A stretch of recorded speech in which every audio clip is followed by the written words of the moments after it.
Bonjour et bienvenue. Le message qui va suivre vous est présenté par Impact Centre Chrétien Église de Lille.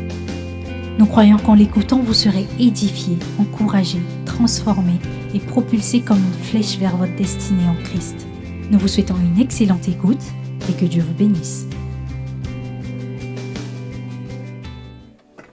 Alors que nous nous préparons à franchir le Jourdain, n'est-ce pas? À rentrer dans une autre dimension. Enfin, nous sommes déjà rentrés. Mais la préparation va juste activer les choses. Amen. Amen. Donc, depuis plusieurs mois, nous sommes en train de parler du corps de Christ, n'est-ce pas? De l'Église. Et il y a un texte que nous avions souvent utilisé, 1 Corinthiens 11, 29. Vous pouvez l'afficher, 1 Corinthiens 11, 29, pour nous situer dans le contexte de... Donc, nous sommes en train de parler de l'Église comme étant le corps de Christ. Parce que notre objectif, c'est de parler de la Sainte Seine, ou le mystère de la vie divine en nous. Que quelqu'un dise la Sainte Seine ou le mystère de la vie divine en nous. Donc, notre objectif, c'est de parler de la Sainte Seine parce que c'est quelque chose d'essentiel dans la vie de l'Église primitive. C'est quelque chose d'essentiel dans la vie de l'Église primitive que nous allons commencer parce que nous sommes une Église, n'est-ce pas? Mais il était important dans un premier temps de savoir discerner le corps. C'est de ça dont nous avons parlé durant toutes ces semaines. Ça fait quasiment... depuis le mois de juillet que nous sommes dessus, savoir discerner le corps. Parce que la Bible nous dit, car celui qui mange et boit sans discerner le corps du Seigneur, quand on parle de manger et boire, nous le verrons tout à l'heure, il parle de la Sainte Seine, celui qui pratique la Pâque, qui fait la Sainte Seine. Donc celui qui mange et boit sans discerner le corps du Seigneur, mange et boit un jugement contre lui-même. Mais ce ne sera pas ton cas au nom de Jésus. Il faut absolument que tu manges et que tu boives. Le corps, que tu manges le corps de Christ et que tu boives son sang. Parce qu'il y a une vérité spirituelle qui est cachée derrière. C'est cette vérité spirituelle que nous allons voir, que nous allons commencer aujourd'hui. Et nous finirons une autre fois parce que nous allons aller pas à pas pour comprendre pourquoi Jésus dit de manger sa chair et de boire son sang. Est-ce que quelqu'un me suit? Donc c'est pour ça que nous sommes passés par le corps de Christ. Donc cet enseignement s'inscrit toujours dans les réalités, enfin dans le fait de discerner le corps de Christ, de vivre la vie qui est attaché au corps de Christ. Est-ce que quelqu'un me suit?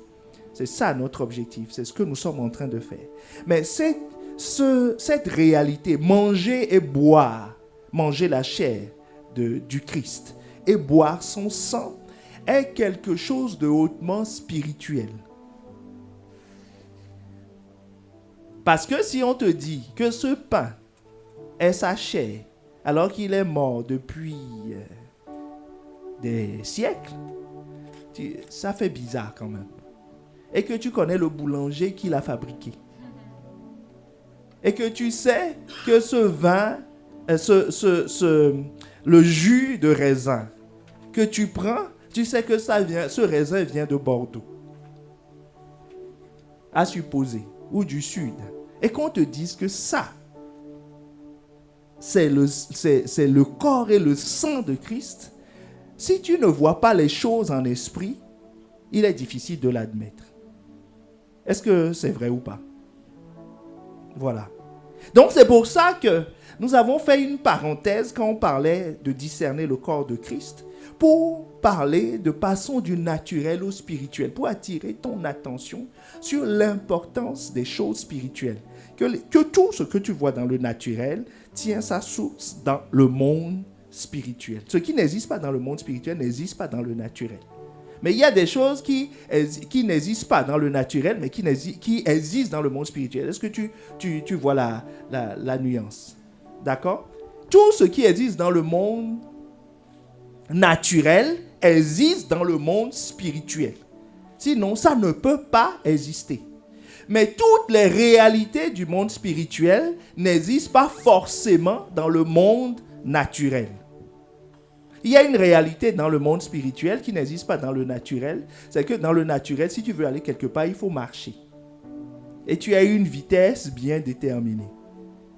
Mais dans le monde spirituel, on traverse les portes, les murs, on passe d'un continent à un autre sans aucun problème.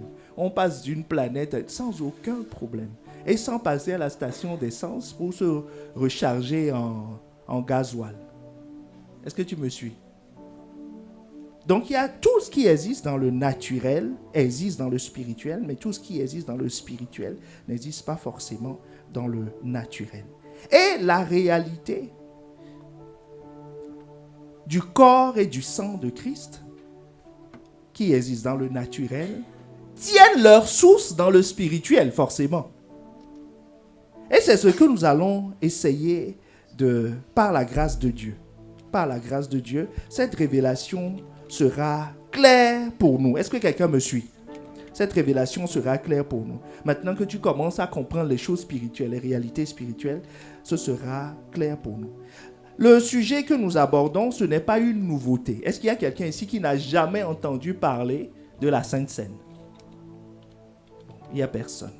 Donc tout le monde en a entendu parler. Bon, je vais poser la question autrement. Quels sont ceux qui ont déjà entendu parler de la Sainte Seine? Pour être sûr que... Ah, voilà. Tout le monde en a entendu parler. Donc, nous avons déjà notre point de vue. Nous avons un background, nous avons une approche du sujet. C'est ça qui rend la Sainte Seine un sujet quelque peu délicat. Est-ce que tu me suis? Tu vas voir tout de suite la délicatesse du sujet, l'impact que ça a produit autour de Jésus quand il a abordé ce sujet pour la première fois.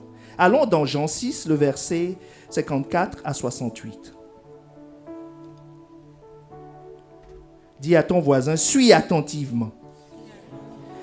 Donc Jésus dit, celui qui mange ma chair et qui boit mon sang a la vie éternelle, et je le ressusciterai au dernier jour.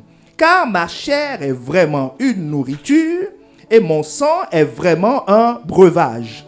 Celui qui mange ma chair et qui boit mon sang demeure en moi et je demeure en lui. Comme le Père qui est vivant m'a envoyé et que je vis par le Père, ainsi celui qui mange vivra par moi. Je saute au verset 60. Plusieurs de ses disciples, après l'avoir entendu, dire « Cette parole est dure. Qui peut l'écouter ?» Jésus, sachant en lui-même, verset 61, en lui-même que ses disciples murmuraient à ce sujet, leur dit « Cela vous scandalise-t-il » Verset 65, et il ajouta « C'est pourquoi je vous ai dit que nul ne peut venir à moi si cela ne lui a été donné par le Père. » Verset 66. Dès ce moment, plusieurs de ses disciples, que quelqu'un dise disciples, ce n'est pas ses opposants, plusieurs de ses disciples se retirèrent et ils n'allaient plus avec lui. Quand Jésus a parlé de la Sainte Seine, il a perdu beaucoup de disciples. En réalité, il ne lui restait plus que les 12. Mais ça n'a pas étonné Jésus. Ça ne l'a pas surpris. Parce que ce sujet est très, très important. Et tu vas comprendre tout à l'heure pourquoi. C'est un enjeu majeur. Ça, c'est un sujet stratégique. Verset 67. Jésus donc dit aux 12. Et vous? Ne voulez-vous pas vous aussi vous en aller? Verset 68, Simon-Pierre lui dit, Seigneur, à qui irions-nous? Tu as les paroles de la vie éternelle.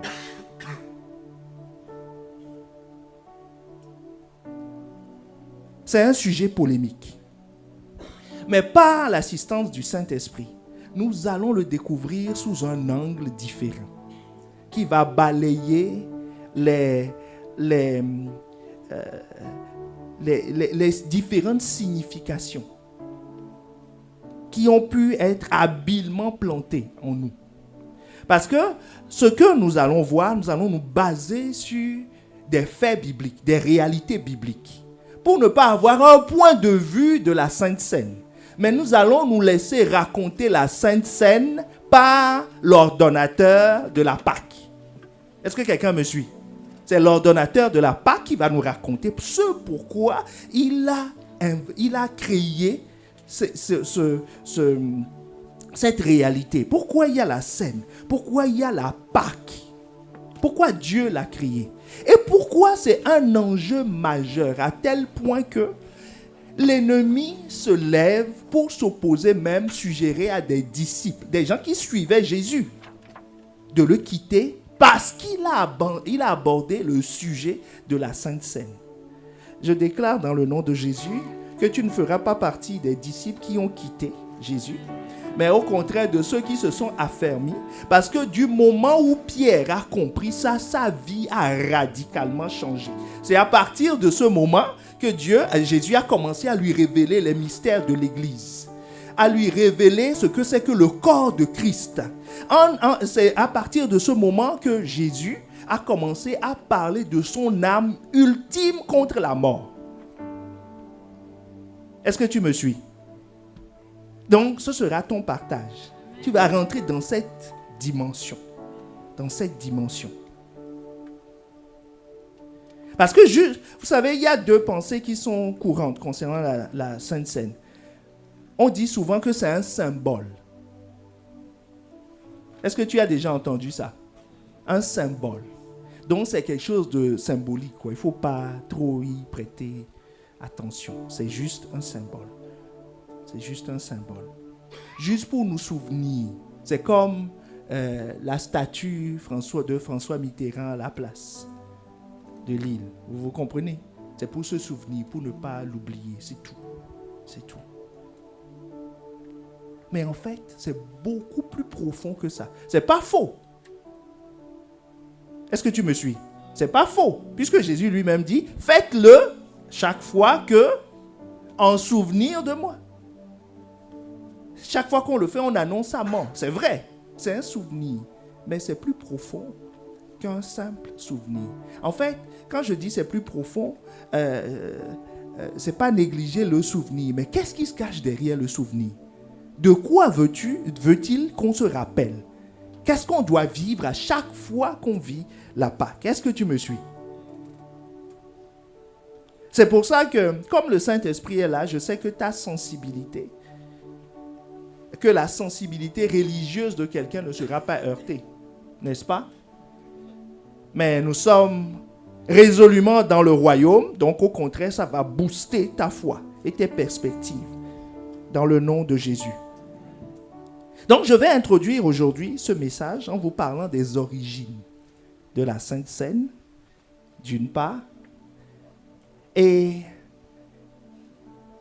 de la signification. Quel est le lien entre la Sainte Seine et l'Église? Est-ce que tu me suis? Donc, les origines et quel est le lien entre la Sainte Seine et l'Église? Pourquoi c'est important d'établir ce lien? Donc, pour comprendre les origines de la Sainte Seine, on ne peut pas parler de la Sainte Seine sans parler de mort. Est-ce que tu me suis? On ne peut pas parler de Sainte Seine, puisque si quelqu'un te donne son sang, est-ce que quand on donne gratuitement son sang, tes 5 litres de sang, tu as donné ta vie? D'accord? On ne parle pas de la pochette de sang. Même si tu donnes la pochette de sang, tu donnes la vie. Tu donnes ta vie. Parce que la vie est dans le sang. La vie est dans le sang. Donc, on va parcourir la Bible et voir quand est-ce que ce principe a été énoncé, ce nom est sorti la première fois. Alors, l'histoire commence en Égypte. au moment des plaies. Est-ce qu'on est ensemble?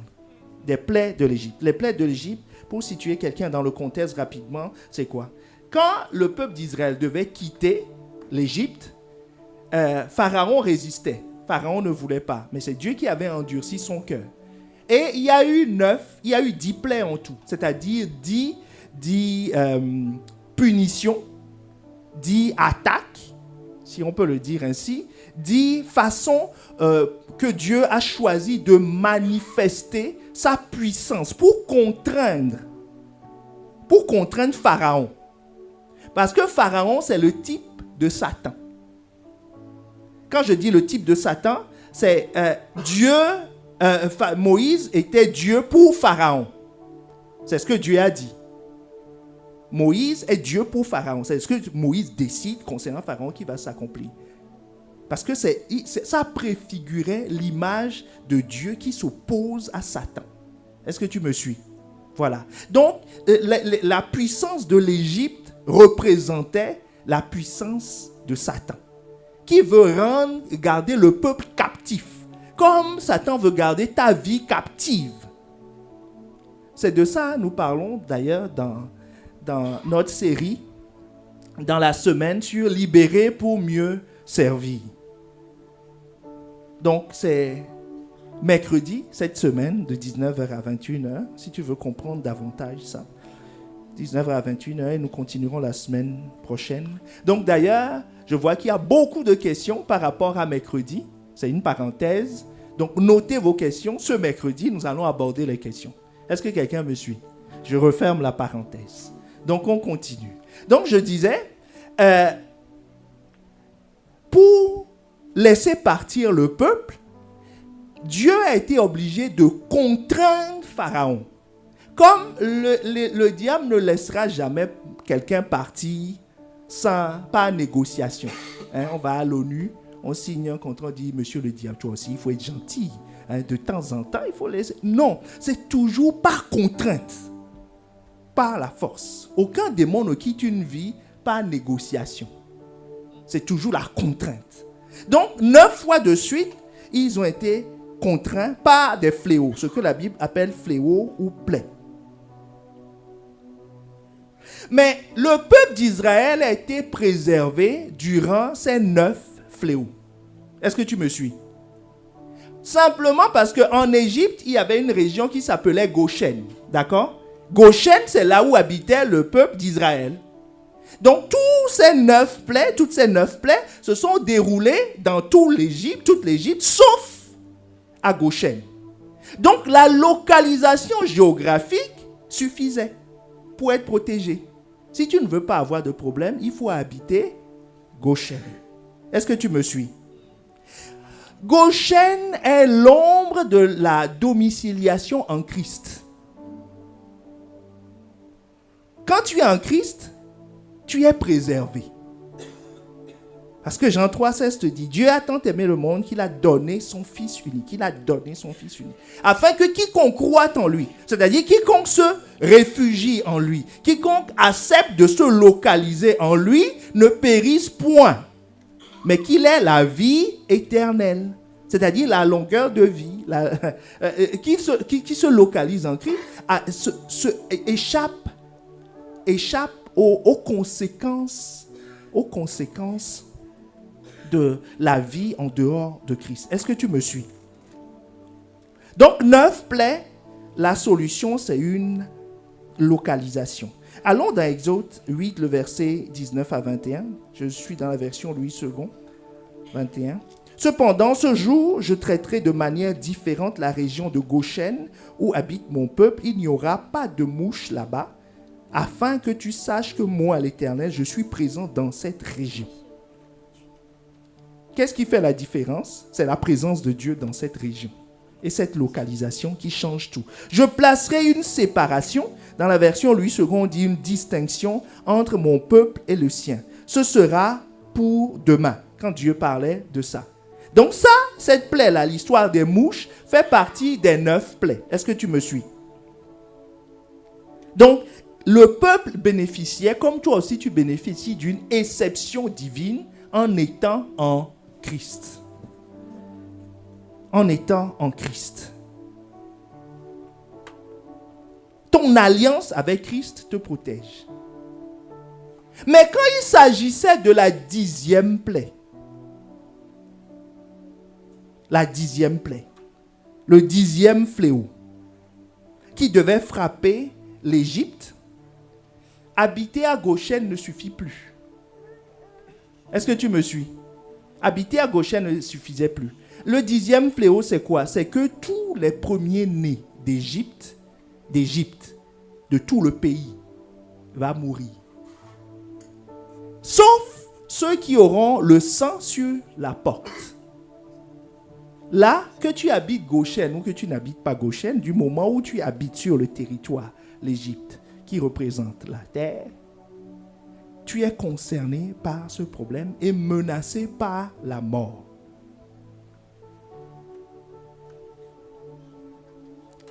Nous le trouvons dans Exode 12, le verset 1 à 14.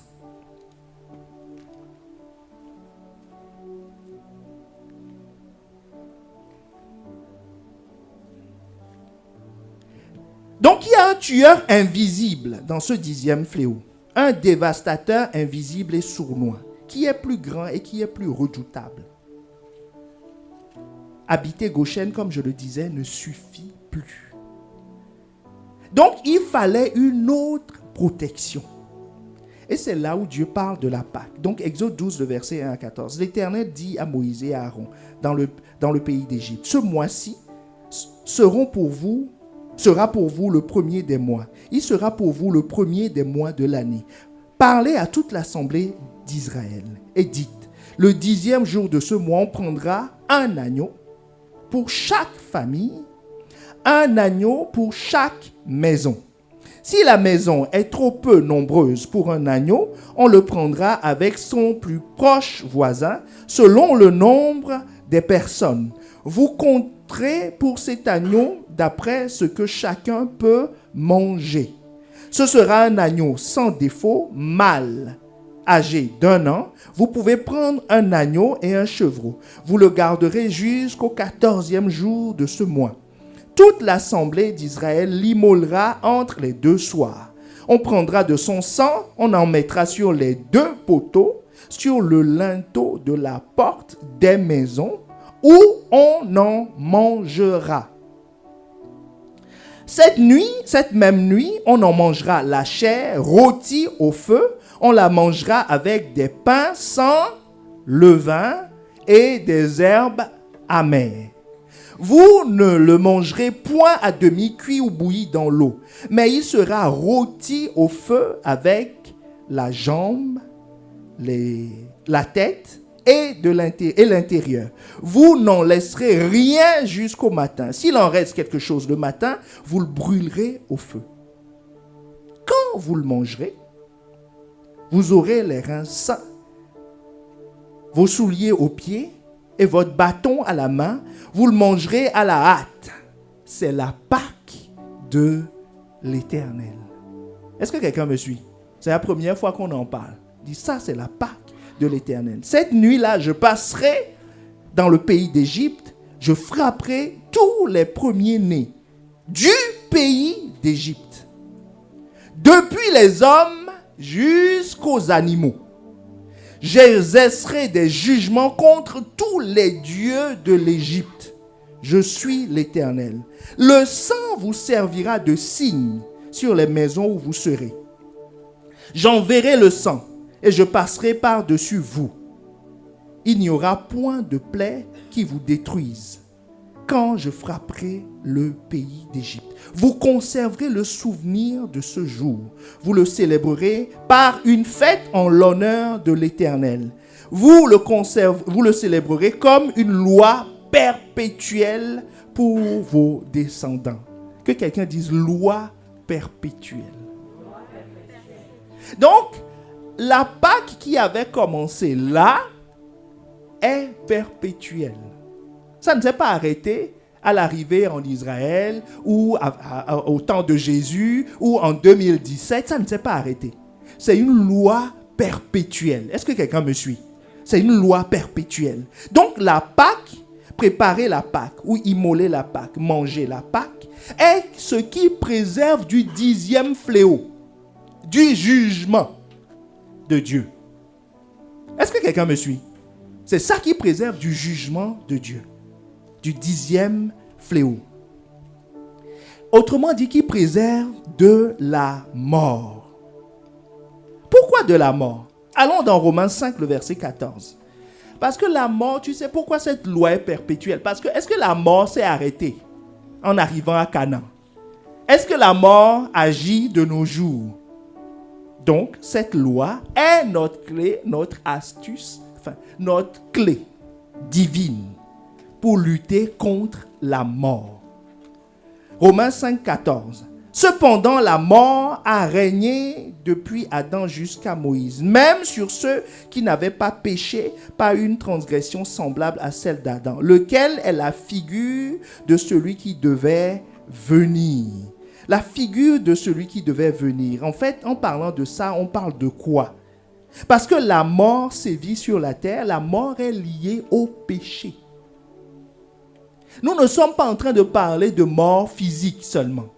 Je vous avais dit dès le départ que la mort physique, tout ce qui existe dans le naturel est la manifestation de quelque chose qui existe dans le spirituel. On est d'accord? Donc si on meurt dans le naturel, c'est que la mort est un principe spirituel. Mais en même temps, tu sais que les esprits sont éternels. Donc il n'y a pas de cimetière dans le monde spirituel. Mais il y a la mort. Donc la mort signifie quoi? Est-ce que quelqu'un me suit? Donc la mort signifie quoi réellement? Quel est le vrai sens de la mort? Comme dans le naturel, la mort fait quoi? La mort, pourquoi on pleure aux funérailles? Parce qu'on vient d'être séparé de la personne. Elle ne peut plus nous parler. La veille, on parlait, on rigolait ensemble, ben, le lendemain, elle n'est plus. Est-ce que quelqu'un me suit? C'est la signification de la mort. Une première signification, c'est ça. Spirituellement, ça veut dire qu'on est séparé. On est séparé de Dieu. Il y a Dieu et il y a nous. Et il y a un fossé entre les deux. Il n'y a plus de communication possible. Parce que l'homme est mort le jour où l'homme a péché. C'est-à-dire l'homme a désobéi. L'homme a manqué le but. C'est ce jour où l'homme est mort. Et l'Esprit de Dieu a quitté l'homme. Donc il n'y a plus de contact entre l'homme qui a péché et Dieu. C'est pour ça que celui qui n'a pas donné sa vie à Christ sent que Dieu est éloigné de lui. Mais pourtant, il est vivant. Mais il sent que Dieu est éloigné de lui. C'est le signe de la mort. Le deuxième signe de la mort, c'est que la mort garde captive quelque chose. Quand la mort retient, est-ce que vous connaissez des astuces pour faire revenir quelqu'un de la mort? Non, ça n'existe pas. Il n'y a aucune solution. Quand la mort prend, la mort a pris. Il n'y a que Dieu qui peut ramener quelqu'un à la vie. Est-ce que tu me suis? Donc, l'origine de la mort, c'est le péché.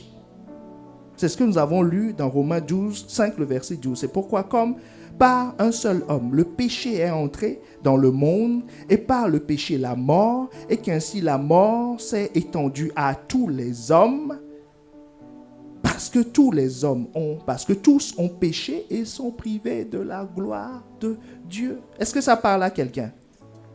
Donc, la religion ne peut pas ramener quelqu'un à la vie.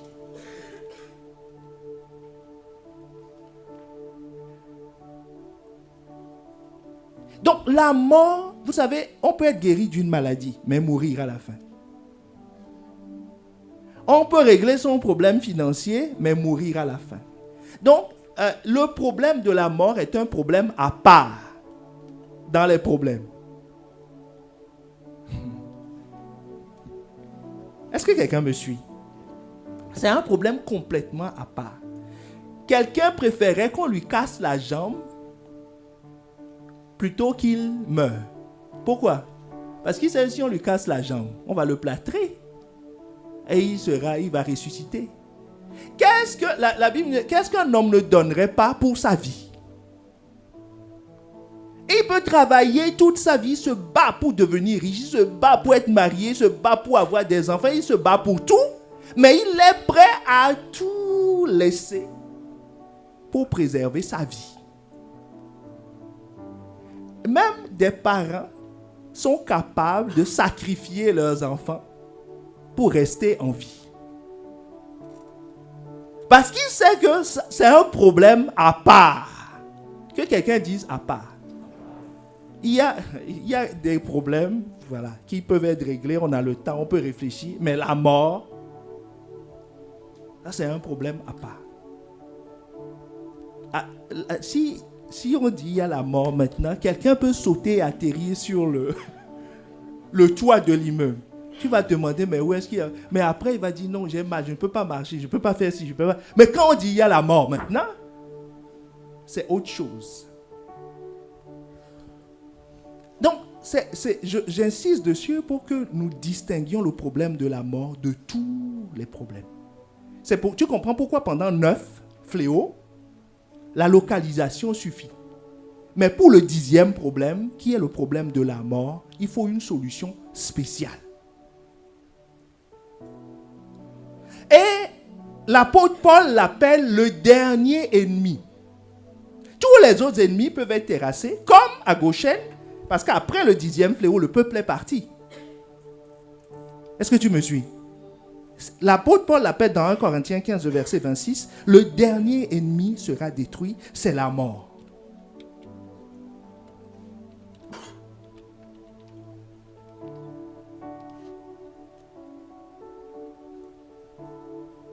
C'est la mort, le dernier ennemi. Donc, Dieu a placé, a prescrit la Pâque à son peuple pour être préservé de la mort. Est-ce que tu me suis? Donc, le but de la Pâque, c'est la préservation de la mort. C'est la seule arme efficace contre la mort. Contre la mort. Quand Jésus est venu, quand il parlait de l'Église, dans Matthieu 16, le texte que nous connaissons bien, est-ce qu'on peut nous l'afficher? Matthieu 16, quand il parlait à... C'est 16 ou 18? Je crois que c'est 18. Quand il parlait à Pierre de l'Église. Quand il disait, sur cette pierre, je bâtirai mon Église. Alors il dit, et moi, Matthieu 16, 18, et moi, je te dis que tu es Pierre, et que sur cette pierre, je bâtirai mon Église, et que les portes du séjour des morts ne prévaudront point contre elle. Est-ce que quelqu'un me suit? Donc, Jésus est en train d'expliquer qu'il y a quelque chose dans l'Église qui contient l'arme anti-mort aussi. Est-ce qu'on est ensemble? Je répète. Nous avons commencé à dire qu'il y a 9 fléaux. Enfin, il y a le problème de la mort qui est le dernier ennemi, qui est un problème à part.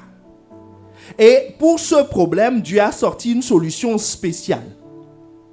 Et Jésus vient et lui aussi il annonce qu'il va créer son église, son ecclésia. Et que cette église, on garde le texte affiché, et que cette église, les portes du séjour des morts ne prévaudront point contre elle. Vous vous rappelez qu'on avait commencé cette série, je vous avais expliqué que si quelqu'un veut être préservé de la mort, il doit être caché dans l'église. On dit les portes du séjour des morts ne prévaudront point contre elle. Donc si tu es en dehors de l'église, tu peux être préservé de beaucoup de problèmes, hein, comme les 9 fléaux. Mais le 10e, qui est l'ennemi le plus dangereux, est le dernier, l'ennemi irréversible, ben, tu n'es pas préservé. Est-ce que quelqu'un me suit? Tu n'es pas préservé. Tu n'es pas du tout préservé. C'est pour ça que les gens disent non, moi l'église ça ne m'intéresse pas, mais oh, j'ai la bénédiction, j'ai ceci, j'ai cela. Oui, ça c'est les 9, c'est pas un problème ça. Même le diable lui-même là. Donc, il le propose à Jésus. Il n'y a aucun problème. Mais le 10e fléau qui est la mort, donc la séparation avec Dieu, être captif et ne pas pouvoir se libérer, la solution ne se trouve que dans l'Église. C'est ce que Jésus confirme.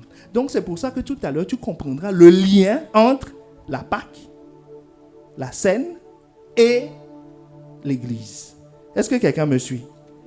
Le lien entre la Pâque et l'Église. Le lien entre la Pâque et l'Église. Donc quand Jésus vient, on avait dit que c'était une loi perpétuelle, n'est-ce pas? Donc quand Jésus vient, ça nous avons lu dans Exode 12, l'Ancien Testament. D'accord? Et Jésus lui aussi vient confirmer la Pâque. Jésus n'a pas annulé la Pâque. Jésus vient confirmer la Pâque. Lisons ensemble dans Jean 6, le verset 54 à 55, dont nous avons parlé tout à l'heure, où Jésus dit, « Celui qui mange ma chair et qui boit mon sang a, ou encore détient la vie éternelle. Je le ressusciterai au dernier jour. Car ma chair est vraiment une nourriture et mon sang est vraiment un breuvage. » Jésus dit, celui qui mange ma chair et boit mon sang a quelque chose qui va rentrer en lui qu'il appelle la vie éternelle.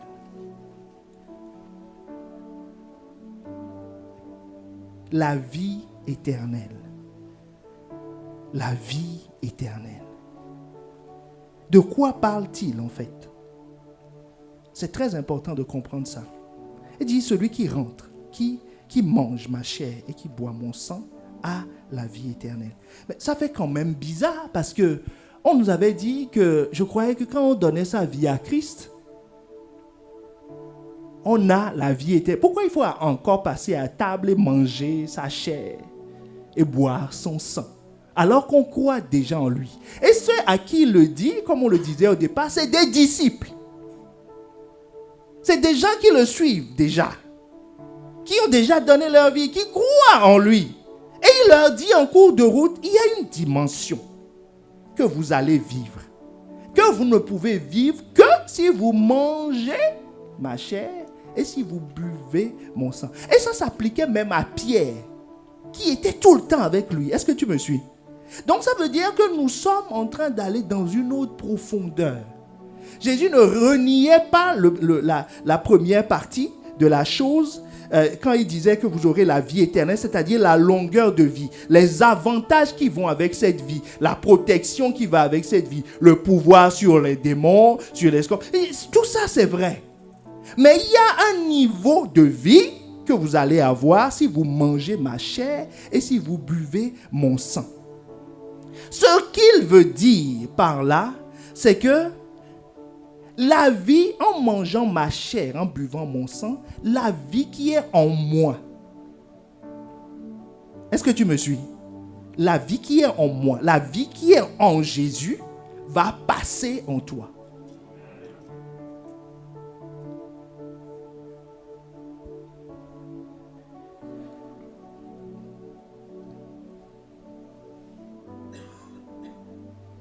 Retournons toujours dans Jean 6, le verset 53 à 56. Il dit, Jésus leur dit, en vérité, en vérité. Donc il dit en vérité, c'est qu'il y a une vérité. Je vous le dis, si vous mangez la chair du Fils de l'homme et si vous buvez son sang, vous n'avez point la vie en vous-même. Puis le verset 54 que nous venons de lire, celui qui mange ma chair et qui boit mon sang a la vie éternelle, je le ressusciterai au dernier jour, car ma chair est vraiment une nourriture et mon sang est vraiment un breuvage. Celui qui mange ma chair et qui boit mon sang demeure en moi et je demeure en lui.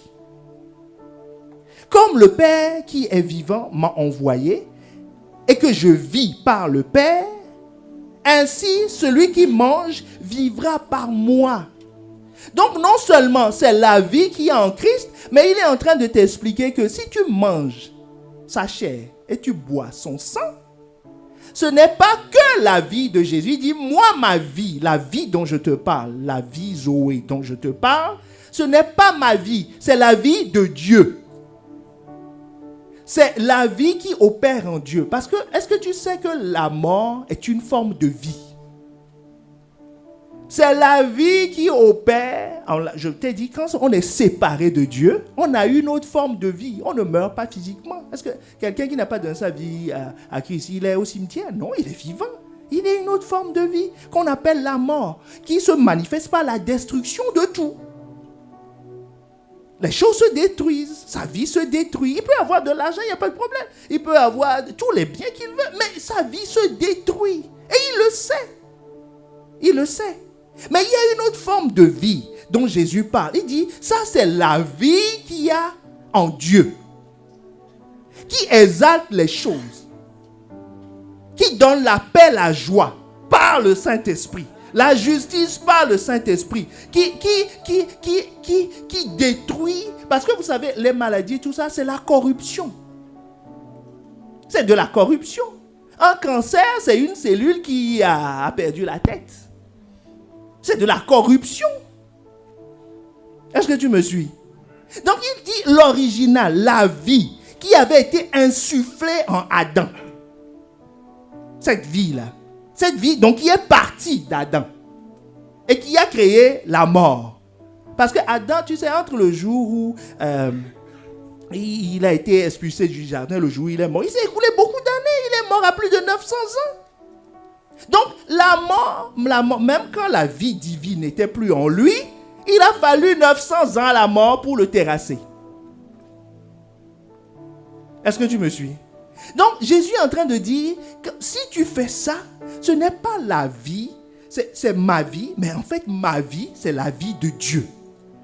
C'est ce qu'il dit au verset 57. Comme le Père qui est vivant m'a envoyé et que je vis par le Père, ainsi celui qui me mangera vivra par moi. Verset 56, il te dit, celui qui boit mon sang, qui mange ma chair et qui boit mon sang, demeure en moi, je demeure en lui. Donc, cette vie-là demeure en toi. Cette vie demeure en toi. Parce qu'une chose est d'être attaché, une chose est d'avoir la vie. C'est deux choses différentes. La branche est attachée à l'arbre.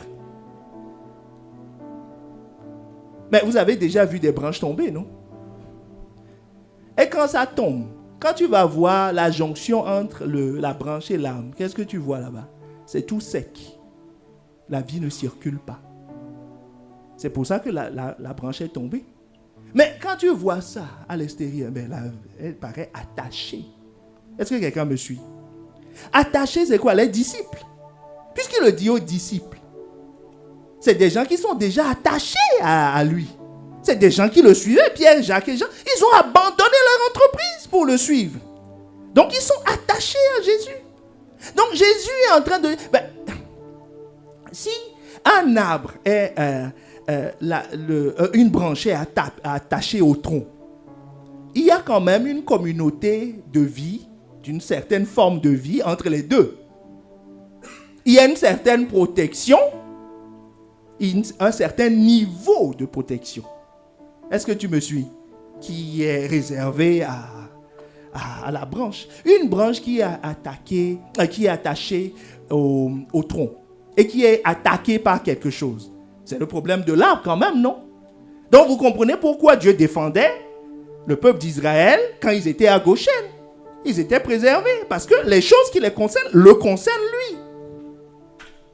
Mais la vie qu'il y avait en Dieu, qui peut affranchir de la mort, parce que la mort, si tu prends tu le prends d'un point de vue naturel. Naturellement, on va le décrire par l'absence de vie. Donc pour qu'un mort ressuscite, il faut la vie. Est-ce que tu me suis? Donc, il leur faut une vie pour échapper à la mort. Donc, cette vie, c'est ce que Dieu leur a donné au travers du sang de l'agneau. Et cet agneau annonçait Christ. Est-ce que tu me suis? Cet agneau, c'est Christ. C'est la préfiguration de Christ. Puisque Christ est mort exactement comme ça. Il a été sacrifié parce que cet agneau est sacrifié. Il dit, c'est un jeune agneau sans tache, sans faute, sans péché, comme Christ, qui doit être mort, entièrement brûlé. Vous mangez ce que vous pouvez, le reste, vous le brûlez. Comme un sacrifice. Comme plus tard dans la loi de Moïse, les animaux étaient sacrifiés de cette façon. C'est un sacrifice. Donc il a fallu un sacrifice. Est-ce que tu me suis? Il a fallu un sacrifice pour que tu échappes à la mort. Le sacrifice de Christ. Pour que tu sois attaché, que tu sois réconcilié avec Dieu. Pour que tu sois greffé à nouveau sur Dieu. Sans ce sacrifice, l'ange de la mort qui va passer considérait les Israélites comme des Égyptiens. Est-ce que tu me suis? C'est ce sacrifice qui les a différenciés. En fait, l'ange ne passe pas pour voir donner votre carte d'identité. Est-ce que tes parents étaient chrétiens? Est-ce que tu as fait ci? Non, l'ange voit juste le sang. S'il y a le sang dans une maison, il ne vérifie même pas l'identité des gens dans la maison. Est-ce que tu me suis? C'est pour ça que je vous disais, même des ramassis sont partis avec le peuple. Parce qu'ils se sont cachés en Christ. Voilà, quand tu te caches, tu es préservé. Mais ça ne veut pas dire que la vie de Dieu coule encore. Est-ce que quelqu'un me suit? C'est pour ça que je reviens sur l'image de l'arbre, de la branche et de la sève. La sève, c'est le liquide qui coule de la branche du tronc à la branche. En fait, ce liquide, c'est la vie. Aucune branche ne peut produire du fruit sans la sève. La vie n'existe pas dans la branche. Est-ce que quelqu'un me suit? La branche n'est pas autonome, ne produit pas la vie. La branche se nourrit totalement de ce qui vient du tronc. C'est pour ça que Jésus dira, sans moi, vous ne pouvez rien faire. Parce que la vie de Dieu est en Dieu. Elle ne se délocalise pas. Est-ce que tu me suis? Jésus disait, je suis le chemin, la vérité et la vie. La vie, c'est une personne. Il ne peut pas te passer sa jambe. Non, ça ne se délocalise pas. Si tu manges la personne, ben, tu as la vie. Si tu ne manges pas la personne, si tu n'es pas uni connecté à cette personne, tu n'as pas la vie. Est-ce que tu me suis? C'est comme ton électricité à la maison. Tu as de l'électricité à la maison parce que tu es branché à la centrale nucléaire. C'est là qu'il y a l'électricité. Il n'y en a pas chez toi. Il n'y en a pas chez toi. Tu n'as pas d'électricité chez toi. On n'a pas d'électricité ici. C'est parce qu'on est connecté. On est branché. C'est parce qu'on est branché. C'est parce qu'on est branché. Il est très important de comprendre ça. Donc Jésus, c'est pour ça que ça a commencé avec les disciples. Il parle à des disciples, des gens qui sont attachés à lui. Mais il leur dit, votre attachement ne suffit pas. Est-ce que tu me suis? Votre attachement ne suffit pas. Il faut que ma vie puisse couler en vous. Il faut que ma vie puisse couler en vous. Donc c'est pour ça que Jésus lui-même va célébrer la Pâque avec ses disciples. Donc il confirme ce qui s'est passé dans Exode 12. Est-ce que tu me suis?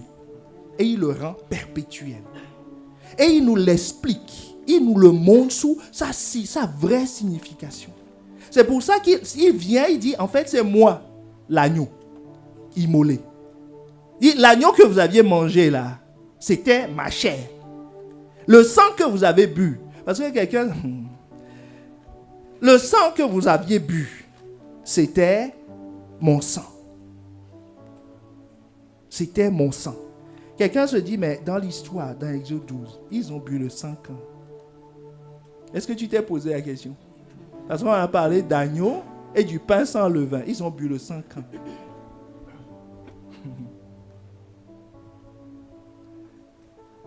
C'est le sang qui s'est répandu. Le sang de l'agneau qui s'est répandu. Et qu'ils ont mangé. Est-ce que tu me suis? Donc cette vie, c'est de cette vie dont je veux vous parler maintenant. Cette vie, c'est la vie divine. La vie de Dieu. La vie qui détruit la maladie, qui guérit, qui résout les problèmes en toi. Comme à chaque fois que... Regarde, prends l'exemple de ton corps. Chaque fois que ton sang circule, il apporte quoi? De l'oxygène, de la nourriture. Il purifie. Parce qu'il ramasse tout ce qui n'est pas bon pour le faire repartir. Et il transporte quoi aussi? Ton système immunitaire.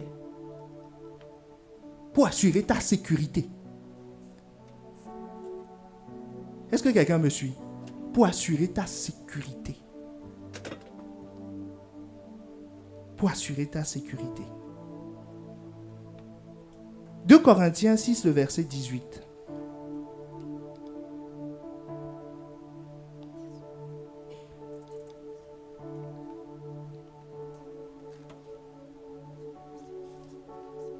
Dit, quel rapport y a-t-il entre le temple de Dieu et les idoles? Car nous sommes le temple du Dieu vivant. Nous sommes le temple du Dieu vivant. Car Dieu l'a dit, j'habiterai et je marcherai au milieu d'eux. Je serai leur Dieu et ils seront mon peuple. Est-ce que quelqu'un voit les desseins de Dieu? En fait, il ne veut pas simplement sauver, comme nous le comprenons, mais il veut fusionner avec nous. Complètement fusionner. Que sa vie coule en nous. Et il dit, j'habiterai et je marcherai au milieu d'eux. La bonne traduction de au milieu d'eux, en fait, par rapport au terme grec qui a été utilisé, veut dire en eux. C'est-à-dire, on peut le traduire, j'habiterai et je marcherai en eux. Je vais parcourir leur être. Comme ton sang parcourt tout ton être. Est-ce que quelqu'un me suit? Va partout. S'il y a une partie de ton être qui n'est pas irriguée, tu as un problème. Il parcourt partout. Et le terme qui est utilisé pour dire en eux, en fait, est un terme qui est utilisé par les gardes frontières. Est-ce que tu me suis? C'est quand on dit habiter en eux, c'est comme on dit un garde frontière parcourt la frontière, vérifie qu'il n'y ait pas d'intrus qui rentrent. Donc, il circule le long de la frontière, il surveille, il voit si quelqu'un est passé dans l'enclos, comme naturellement, dans ton sang, ton système immunitaire fait. S'il y a une bactérie qui rentre, la bactérie n'a pas besoin d'aller au commissariat de police de ton corps pour se déclarer. Il y a des patrouilleurs en permanence. Un exemple pour te montrer ça, ceux qui sont greffés, vous voyez qu'ils prennent des médicaments pour diminuer l'immunité. Parce que leur sang circule. Et quand son sang, même si c'est ta femme, on prend un organe de ta femme qu'on te greffe, ton organisme va le reconnaître comme un étranger. Est-ce que tu me suis? Comme un étranger. C'est classiquement, bon, les femmes comprendront bien, c'est classiquement le problème du sang avec les enfants. Quand on fait résus positif, négatif, ainsi de suite, et qu'une femme enceinte, tout le monde a une fois entendu parler de ça. Donc, même l'enfant qui est différent de sa mère, qui est toléré pendant 9 mois, parce qu'il y a plusieurs barrières, le système fait comme si il n'existe pas. C'est pour ça qu'il est toléré pendant 9 mois. Donc, s'il y a une anomalie et le sang de cet enfant différent se mélange avec le sang de la mère, l'organisme se dit, il y a un intrus ici. Et ce n'est plus les facteurs extérieurs qui vont lutter contre l'enfant, c'est l'organisme même de la mère qui va identifier l'enfant comme un étranger et le combattre. Parce que c'est un étranger. Est-ce que tu me suis? Est-ce que tu me suis? Donc, en toi, le sang, quand la vie de Dieu, quand le sang de Dieu va rentrer en toi, il patrouille. Il circule. Il va partout, comme on l'a dit déjà. Comme un garde frontière. Il circule à la frontière. Donc quand il voit la maladie, il dit, il dit, mais qu'est-ce que tu fais ici? Est-ce que quelqu'un me suit? Mais si c'est ton propre sang corrompu, qui connaît bien la maladie, donc quand il voit la maladie, il dit, chèque. Il dit, mais bon, on est ensemble. Il dit, hey, reste là. Hein. Il dit, bon, ben, ce soir, on peut l'apéro, quoi. Hein, on se voit. Non. Mais quand c'est le sang de Jésus qui circule, il dit, mais c'est une anomalie. Est-ce que tu me suis? C'est bizarre. Il dit, qu'est-ce que ça vient chercher ici? Cette structure n'existe pas chez nous. On n'a jamais vu ça. C'est pour ça que qui veut que ce sang coule en lui? C'est cette vie qui va détruire. Parce que quand le sang vient et voit la bactérie, ce n'est pas juste pour lui dire bonjour monsieur et ne restez pas ici. Ça ne se passe pas comme ça. Il y a une réaction. Tout de suite, les gendarmes de l'organisme viennent, l'arrêtent, l'entourent et il y a une guerre qui commence. C'est ça qui va te donner plus tard la fièvre. C'est la guerre. Dis, mais il y a un intrus, il faut qu'on fasse quelque chose. Il ne va pas rester là. Soit il le combat, il le tue, ou il l'encercle, il l'isole. Ils disent non, on devra faire quelque chose. C'est pas normal qu'il soit ici. Est-ce que tu me suis? Voilà. Donc, la vie de Dieu qui rentre en toi, comme Jésus disait, que celui qui mange de ma chair, qui boit de mon sang, la vie de Dieu circule en lui. Cette vie maintenant patrouille. Est-ce que tu me suis? Il patrouille comme un garde frontière. Circule, voit les anomalies, les anéantit, les combats. Donc, c'est ça la clé. C'est ça la clé. C'est ce que Dieu a fait en Égypte. Comme ils avaient le sang de l'agneau, qui était la consigne que Dieu a donnée en eux, quand l'ange passe, il trouve qu'ils sont des gens normaux, des gens qui font partie du peuple. Mais quand il voit un Égyptien ou quelqu'un, même du peuple d'Israël, qui aurait oublié de mettre le sang, il dit c'est une anomalie. Et il est traité comme étant une anomalie. Donc Christ en toi, Christ est en toi, si tu l'as reçu. Christ peut marcher en toi, patrouiller en toi avec la vie Zoé, si tu prends la Pâque. Est-ce que quelqu'un me suit? Si tu prends la Pâque, si tu prends la Sainte Seine, tu as une immunité divine. Et tu comprends maintenant d'où vient l'immunité. Voilà, tu as une immunité divine. C'est ce que Jésus lui-même confirme dans les textes que nous avions lus tout à l'heure. Et Jésus dit dans Jean 5, verset 26, il dit, car comme le Père a la vie en lui-même, ainsi il a donné au Fils d'avoir la vie en lui-même.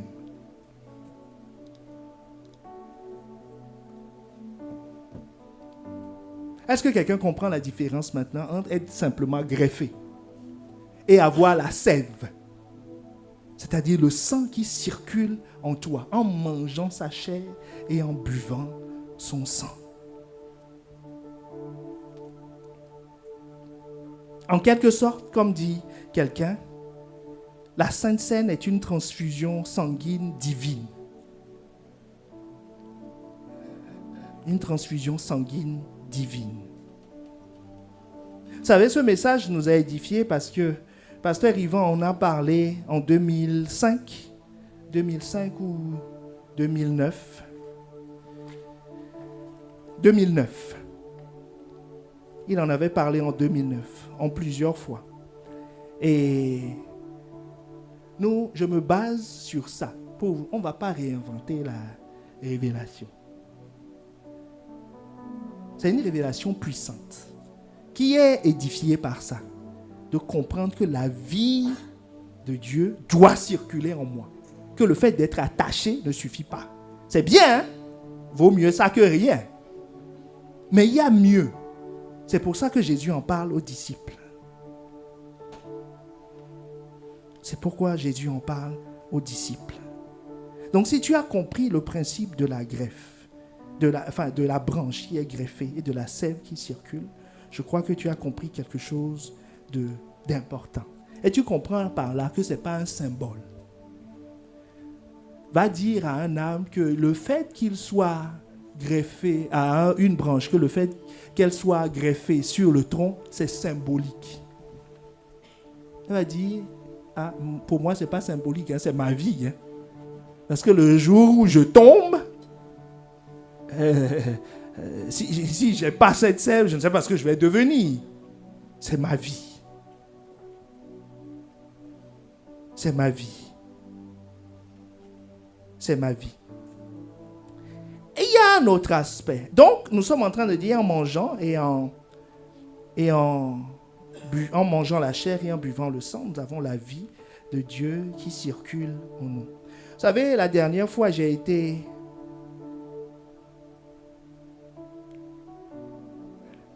Et je suis souvent étonné quand je vois la façon dont les chrétiens parlent du sang de Jésus. On dirait qu'ils ont des hectolitres de sang de Jésus chez eux. Il y en a qui prennent leur nourriture. Je la plonge dans le sang de l'agneau. Quand ils voyagent, le siège de l'avion, je plonge dans le sang de l'agneau. L'avion même, ça, n'en parlons pas. Est-ce que quelqu'un me suit? Ils ont à disposition le sang. Et tu l'entends de la bouche de... Ils ont souvent ça à leurs ennemis aussi. Ça, c'est des jets de sang qu'ils envoient à leurs ennemis. Que le sang de l'agneau te défie. Enfin, ça m'a toujours intrigué. Jusqu'à ce que j'ai cette révélation que je vais partager avec vous. Qui est le lien entre la circulation du sang et le corps? Est-ce que quelqu'un me suit? Vous savez, il y a une raison pour laquelle 1 Corinthiens 11, 29. Paul parle de cela. Que je ne peux pas, qu'est-ce qu'il dit? Il dit, je ne peux pas manger et boire le sang. C'est-à-dire, je ne peux pas demander une transfusion sanguine divine et ne pas discerner le corps. Est-ce que ça ne vous interroge pas, ça? Il y a un problème. Il dit, c'est pas possible. Il dit qu'il ne faut surtout pas faire ça. Je suis en train de vous parler de qui peut bénéficier de la Pâque et quelles sont les conditions. La Pâque, Dieu a dit dès le départ, Exode 12, verset 43, écoute bien. On est d'accord que c'est la transfusion sanguine, hein, que Dieu veut nous communiquer sa vie. Exode 12, 43, il dit, l'Éternel dit à Moïse, voilà qui peut manger la Pâque? Voici une ordonnance au sujet de la Pâque. Donc, si la Pâque est perpétuelle, c'est ce qu'on avait dit. Si c'est une loi perpétuelle, donc l'ordonnance qui est attachée à la Pâque est aussi une ordonnance perpétuelle. Est-ce que tu me suis? Et il dit, aucun étranger n'en mangera. Est-ce qu'on est ensemble? Il dit, aucun étranger ne mangera la Pâque. Aucun étranger ne mangera la Pâque. Parce que si tu comprends l'exemple du système immunitaire dont nous parlons tout à l'heure, si un étranger rencontre le sang dans notre corps, il est mort. puisqu'il sera identifié comme étranger et traité comme un étranger. Est-ce que tu me suis? Donc, quelqu'un qui ne veut pas discerner le corps, qui méprise le corps de Christ, ne peut pas manger cette Pâque. C'est pour ça qu'il dit, 1 Corinthiens 11, 29, qu'en faisant ça, il boit un jugement contre lui-même. Est-ce que tu me suis? Il boit un jugement contre lui-même. C'est-à-dire, c'est comme un voleur qui va lui-même à la police. Et avec les preuves de son crime, on ne peut pas le laisser partir. On est obligé de le traiter comme tel. Est-ce que tu comprends de quoi il s'agit?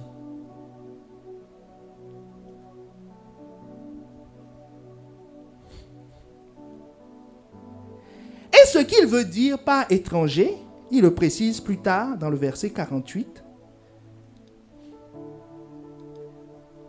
Si un étranger en séjour chez toi, écoute bien, un étranger en séjour chez toi, veut faire la Pâque de l'Éternel, tout mâle de sa maison devra être circoncis. Ce n'était pas de la xénophobie. Dieu n'était pas contre les non-juifs. Il dit, mais si quelqu'un veut, il doit être circoncis. La circoncision est donc un moyen de faire partie du peuple d'Israël, même en n'étant pas juif. Est-ce que tu me suis? En n'étant pas juif de naissance. Mais tu peux faire partie en étant circoncis. L'apôtre Paul nous explique plus tard que c'est la circoncision de cœur que nous avons en Christ. Donc, ça concerne, c'est pas, je suis en train de dire, c'est pas une potion magique en disant, je prends le sang de Jésus. Avant de prendre le sang de Jésus, il faut être né de nouveau. Il faut être né de nouveau. Il faut faire partie du peuple.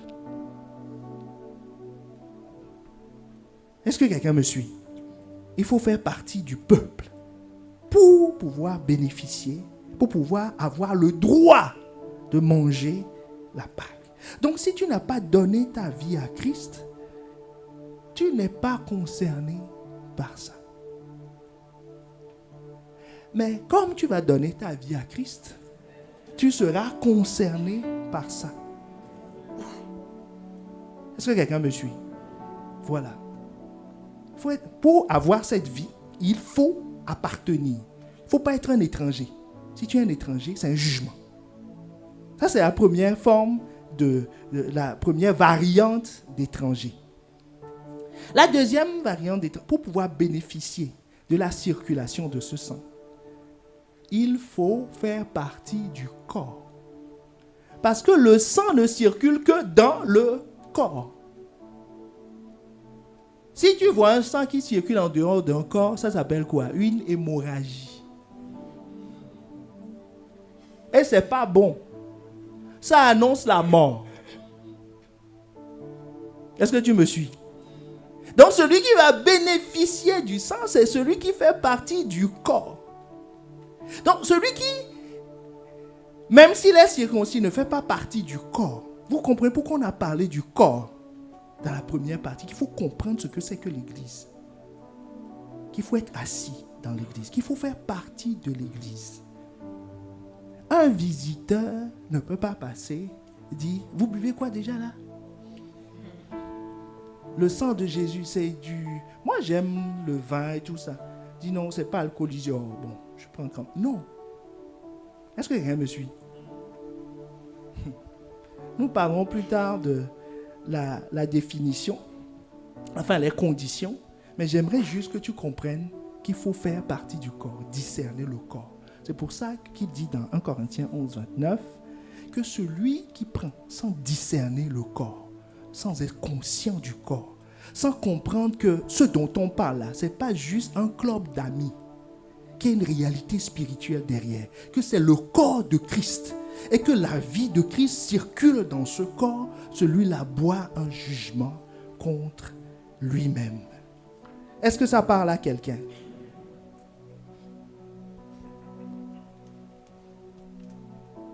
C'est confirmé aussi dans 1 Jean, la première épître de Jean, le verset 7. Le chapitre 1, le verset 7. Il dit, « Mais si nous vivons dans la lumière, comme Dieu lui-même est lumière, alors, si nous vivons dans la lumière, si nous ne sommes pas étrangers, si nous ne sommes pas différents, si nous sommes un avec Dieu, alors nous sommes en communion les uns avec les autres. » Tu ne peux pas dire que tu fais partie de la famille et tu es contre. Tu luttes contre la famille. Il y a un problème. Est-ce que quelqu'un me suit? Il dit, si nous sommes de la lumière, alors, c'est une conséquence logique. Alors nous sommes en communion les uns avec les autres et le sang de Jésus nous purifie de tout péché. Ce qui active le rôle du sang de Jésus, c'est quand je ressemble à Dieu.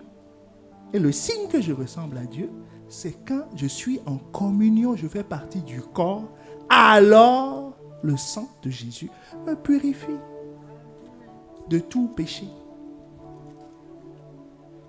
Donc, si quelqu'un utilise beaucoup le sang de Jésus, demande-lui,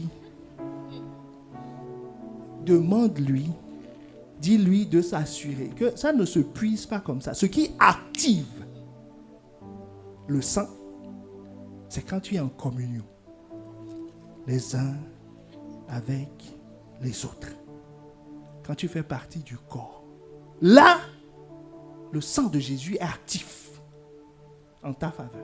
Celui qui méprise ça, le sang de Jésus devient un jugement. Est-ce que c'est clair pour tout le monde? Le sang est un ami pour le corps et un ennemi pour celui qui est hors du corps. Si quelqu'un croise une bactérie, il peut lui poser la question, il va t'expliquer ça parce que toute leur technique de défense est basée d'abord sur le camouflage. Il ne faut pas voir le sang. Il ne faut pas voir le sang parce que sinon il va avoir un problème. Un sérieux problème.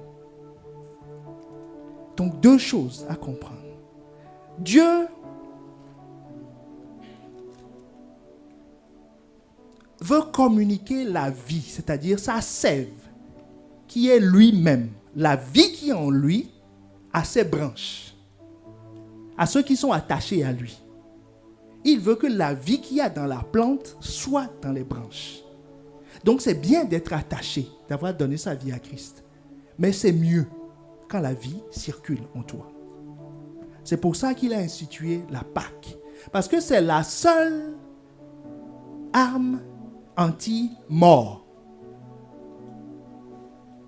Anti-mort. Et maintenant, tu as compris le lien qu'il y a entre l'Église. Les portes du séjour des morts ne prévaudront point contre elle. Pourquoi il a mis cette institution dans le corps? Est-ce que quelqu'un me suit? Pour préserver son corps de la mort. C'est pour ça que les apôtres persistaient dans la fraction des pains. Donc c'est pour ça que nous aussi nous rentrons dans une autre dimension du moment où nous commençons à utiliser ça. Attaché, mais il faut que la vie de Dieu coule en nous. Que la vie de Dieu coule en nous. Qu'elle coule. Parce que c'est cette communion qui active ce sang. Parce que le sang circule dans un corps.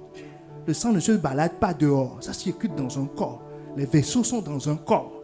Donc quand je fais partie du corps, je bénéficie de ce sang. Tu verras plus tard, mais est-ce que quelqu'un se pose déjà la question, est-ce que je peux prendre la Sainte Seine seule à la maison? Oui, puisque tu fais partie du corps. C'est une réalité spirituelle. Est-ce que tu me suis? Mais faire partie du corps, ça fait 3 mois qu'on en parle. Faire partie du corps. Faire partie du corps. Faire partie du corps, ce n'est pas venir à l'église. C'est plus profond que ça. C'est adhérer. C'est participer à la vie.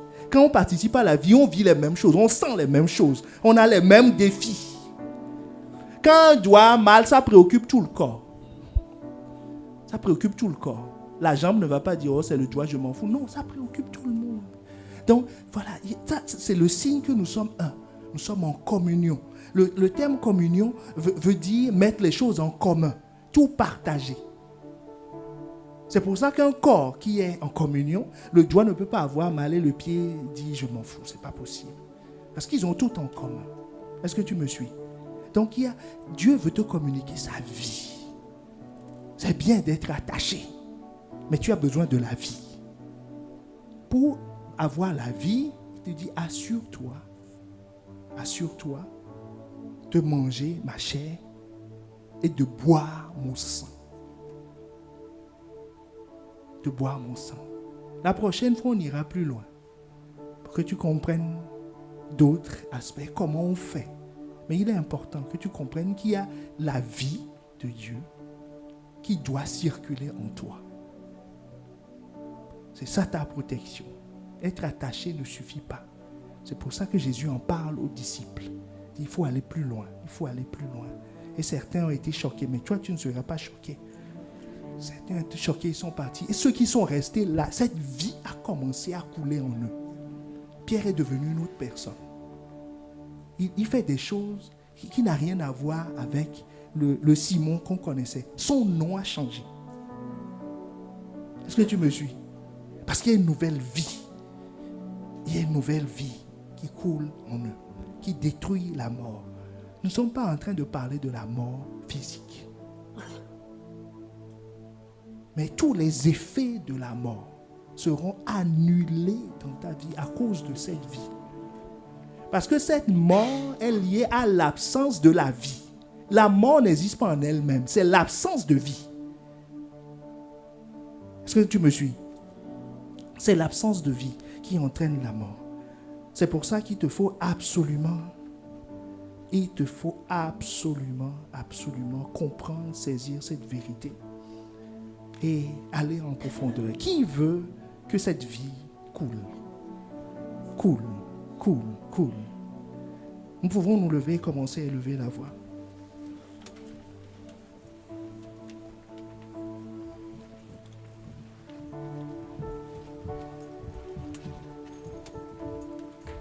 Commence par élever la voix. Et proclame sur ta vie que tu veux avoir la destinée des 12. Pas de ceux qui sont partis. Que tu veux découvrir la profondeur de cette vie.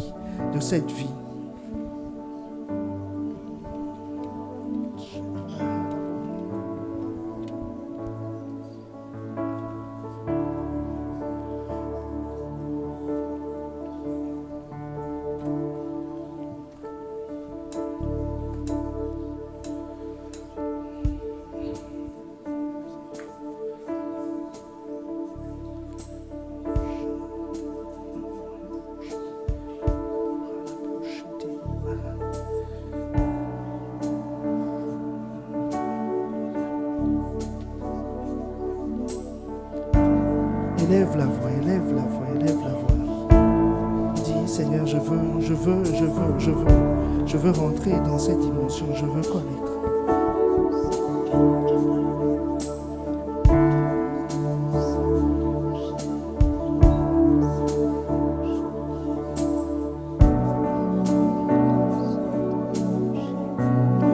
Je dis, tous verront combien.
point de changer la vie de quelqu'un résolument.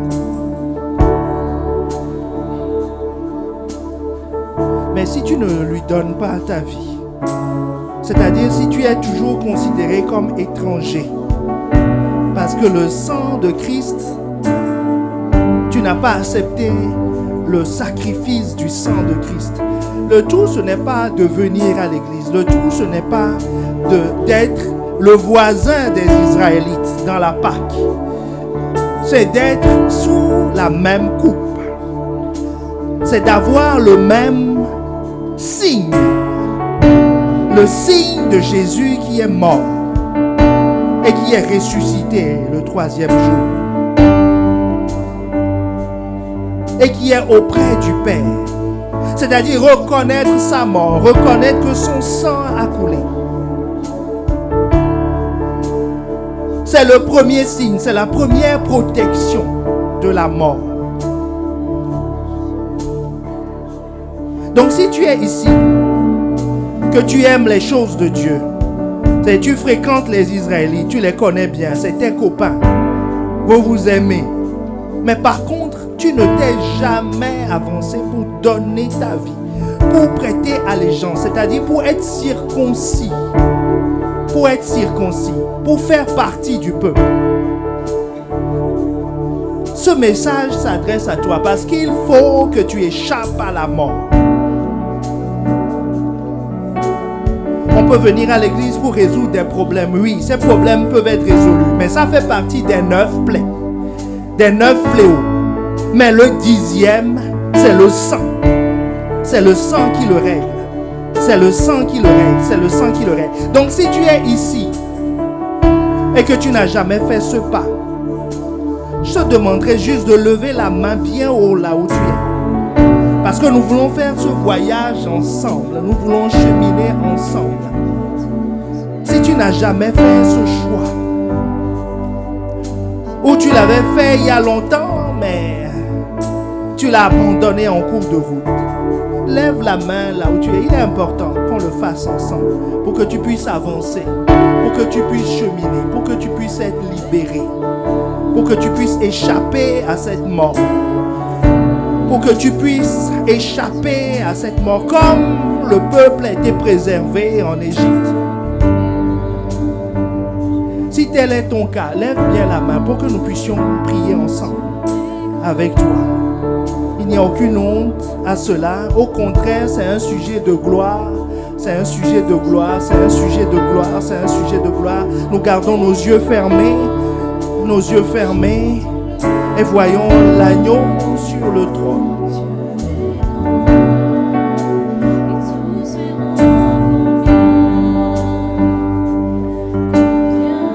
Alors je vais vous demander un pas supplémentaire.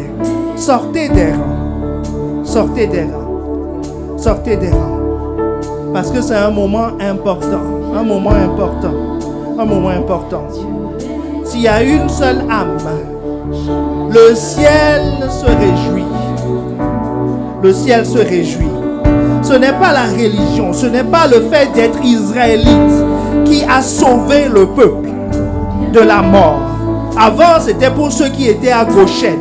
Ça, c'était juste une localisation. Mais ceux qui ont été sauvés, c'est ceux pour qui le sang a parlé. Le sang a parlé. Le sang a parlé. Le sang a parlé. Le sang a parlé. Il faut que le sang parle pour toi. Il faut que le sang parle pour toi. Il faut que le sang parle pour toi. Il faut que le sang parle pour toi. Il faut que le sang parle pour toi.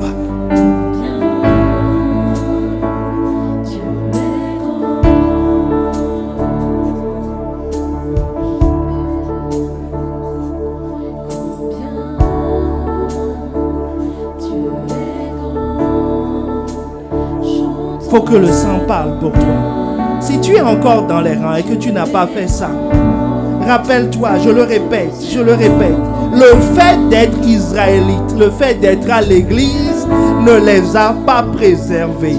C'est le sang qui a préservé du 10e fléau. Donc l'occasion t'est donnée d'échapper à l'effet de la mort, c'est-à-dire la séparation d'avec Dieu. et les conséquences qui vont avec cette séparation. Quand Adam et Ève se sont séparés, ils n'avaient plus de domicile. Ils se sont retrouvés hors du jardin. Les problèmes familiaux ont commencé. Le crime est rentré dans la famille. Les conflits dans le couple se sont manifestés. Ils se sont accusés mutuellement. La souffrance est rentrée dans leur vie. La maladie est venue. Et au final, la mort les a terrassés. Mais ce ne sera pas ton cas. Ce ne sera plus ton cas. À cause de la reconnaissance de ce sang. À cause de la reconnaissance de ce sang. De la reconnaissance de ce sang. Et comment reconnaître ce sang? C'est simple.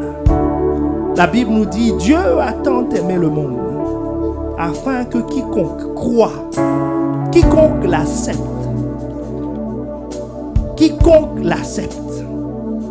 ne périsse point. C'est-à-dire qu'il échappe à la mort et qu'il ait la vie éternelle. À Goshen, tous ceux qui se sont cachés dans les maisons où il y avait le sang étaient préservés. Il en est de même pour toi aujourd'hui. Alors que nous allons prier, alors que tu as accepté, alors que tu reconnais que ce sang a été payé pour toi, que c'est le signe que Dieu a donné pour sauver l'homme de la mort. Tu seras assurément sauvé de la mort. Nous allons faire ensemble cette prière. Tu vas répéter après moi. Et toute l'église va t'accompagner dans cette démarche en disant, Seigneur Jésus, comme le peuple à Goshen, je reconnais que ton sang a été versé pour moi. Que tu es l'agneau de Dieu immolé pour moi. Et que ton sang me préserve de la mort, me fait échapper au séjour des morts. C'est pour cela que publiquement, en présence de plusieurs, je veux déclarer que je reconnais ton sacrifice, que j'accepte ton sacrifice, que tu es venu mourir pour moi. Si j'étais seul sur la terre, tu serais quand même venu mourir pour moi, parce que j'ai du prix à tes yeux. À partir d'aujourd'hui, je t'appartiens. Je deviens ton esclave. Et que ta vie me protège. Qu'elle coule en moi. Accorde-moi la grâce d'entrer en communion avec plusieurs qui ont fait le même sacrifice, qui ont fait le même choix. Afin que le sang de Christ, qui commence maintenant à me purifier de tout péché, continue à me purifier. Dans le nom de Jésus. Par cette prière, je déclare que je suis purifié, que je suis une nouvelle créature, que les choses anciennes sont passées et que voici toutes choses sont devenues nouvelles. Dans le nom de Jésus. Amen. Amen, amen, amen. Seigneur, que toutes choses deviennent une nouvelle chose dans leur vie à partir d'aujourd'hui. Que la séparation que tu as manifestée cette nuit-là dans les maisons soit leur partage. Tu avais dit au peuple d'être prêt à partir. Après ça, Seigneur, je déclare qu'ils quittent à partir d'aujourd'hui leur ancienne vie.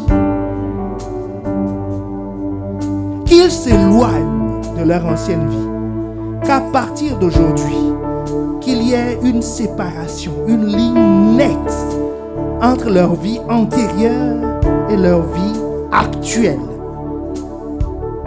Dans le nom de Jésus. Seigneur, que ce jugement, comme tu l'as dit au peuple d'Israël, s'applique contre les esprits qui les tenaient captifs en Égypte. Je déclare qu'ils sont libérés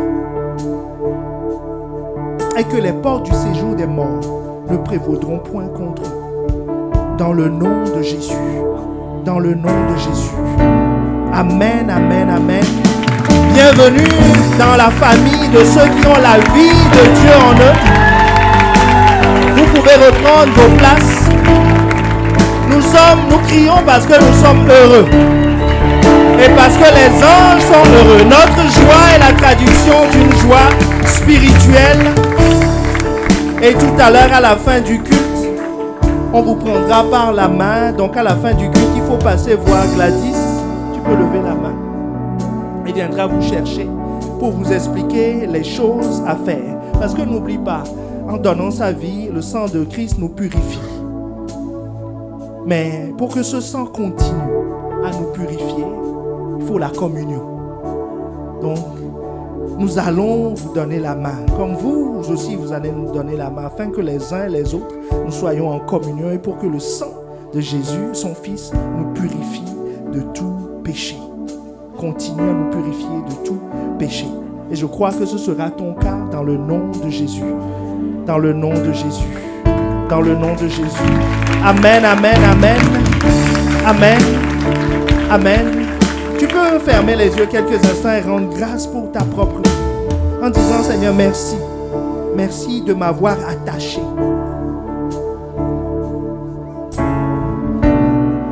De m'avoir attaché. De m'avoir accordé la grâce d'être greffé sur Christ au monde.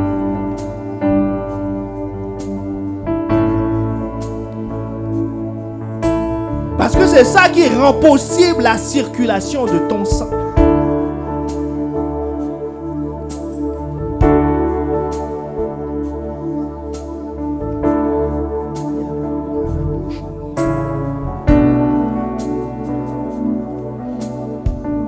Seigneur, merci pour cette nouvelle dimension, pour ton sang qui coule. Et Seigneur, je déclare que tous verront la vie divine manifestée au travers de toi. La vie divine manifestée au travers de ton être. Esprit, âme et corps.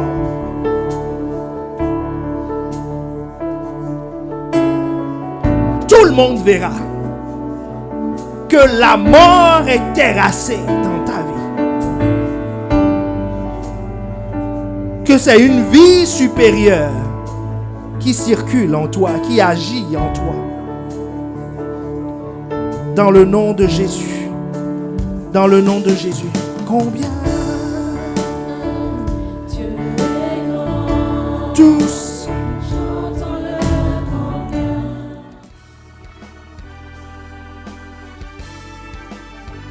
Nous espérons vivement que vous avez été édifiés par ce message. Pour en savoir plus sur notre Église, rendez-vous sur notre page Facebook Impact Centre Chrétien-Campus Lille ou téléphonez-nous au 33 7 83 88 23 16. À très bientôt et que Dieu vous bénisse.